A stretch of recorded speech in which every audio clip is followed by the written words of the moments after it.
Okay, we're going to be going over this position with black to move in this video. This was posted in the community tab, and if you haven't seen it yet, go ahead and pause the video and come up with the solution, and then check your solution with mine.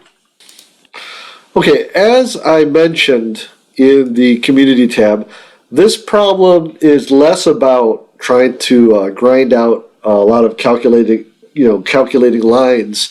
It is more about understanding the position and coming up with a plan. So it's black to move, and we can see here that to win this game, black is going to need to promote the A pawn. And standing in the pawn's way is this knight.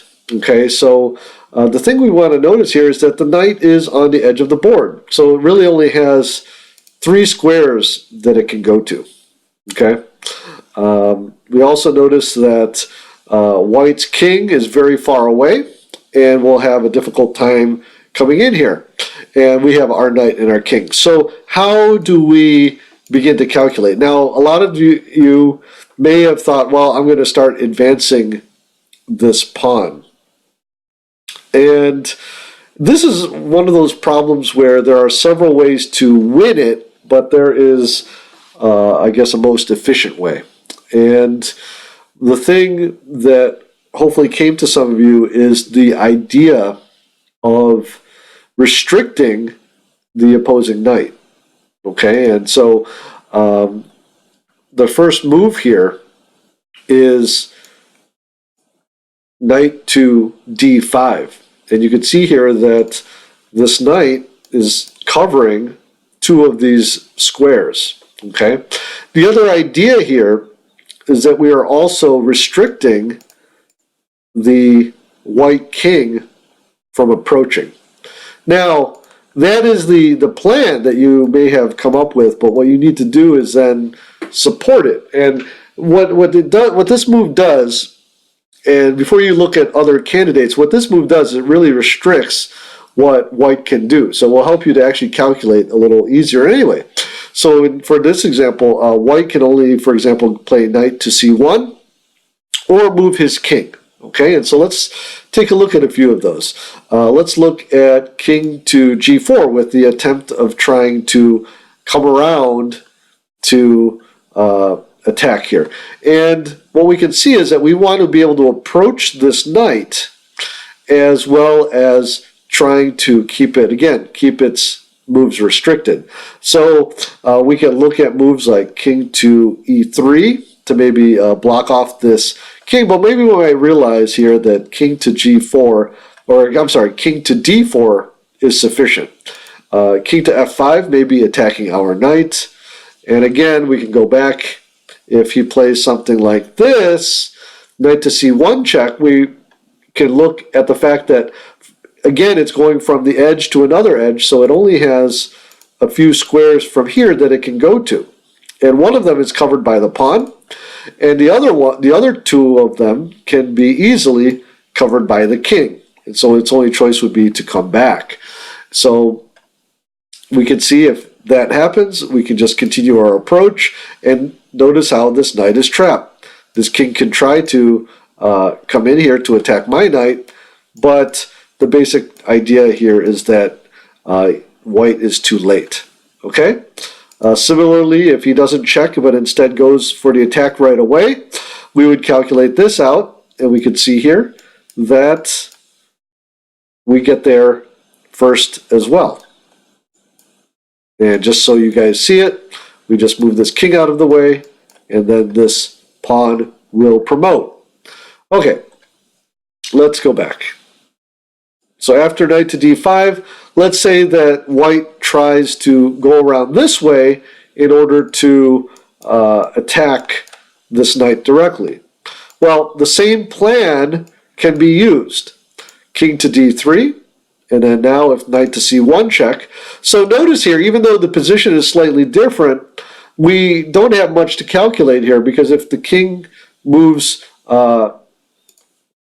here, we still follow the same idea, okay? And then the only other other variation that we need to calculate is if this knight check comes. Because as we saw before, king to c2 will win as well, but I like the idea of, in calculation, of restricting my opponent's options. So I go here, he has to go back because it's the only safe square for the knight, and then I can simply calculate what happens next. And here I actually capture first, and then again, we'll win the approach, okay? So if you got the idea of restricting the knight's movements and then attacking it with the king, hopefully this problem was not too difficult. If you tried to calculate every variation under the sun, including moving the king and then attacking or advancing the pawn, then your task might have been a little more difficult. So let me know in the comments if you figured that out and if this was helpful for you. And let's just go over the solution one more time. From this position, hopefully you saw that we can restrict this knight's movement and help to calculate our space. By the way, you may have started with a different idea, and that's why I always say try to start out with the plan first. Also, even though this happened to be the first idea I looked at and started calculating, when I realized it was right and that I could win, I just didn't look at any of the other options. So it really depends on, because I came up with that plan first, I was able to come up with the correct solution. That's not always the case, in which case you might want to try other candidate moves. And even if you saw that you could win from advancing the pawn, hopefully you also looked at other options and found this knight move. So knight to d5, those of you who know your endgame theory might have also seen this idea. I saw this idea of restricting the king with this type of move, the opposing king with this type of move. So knight to d5, and no matter where the king goes, let's go here to g6 with this idea of attacking if I didn't move, but I'm going to go ahead and move right in. This knight's going to give me this check, and I'm going to play king to d3 because now this knight, the only safe square is to head back, and we just move in, win the knight, and then advance our pawn.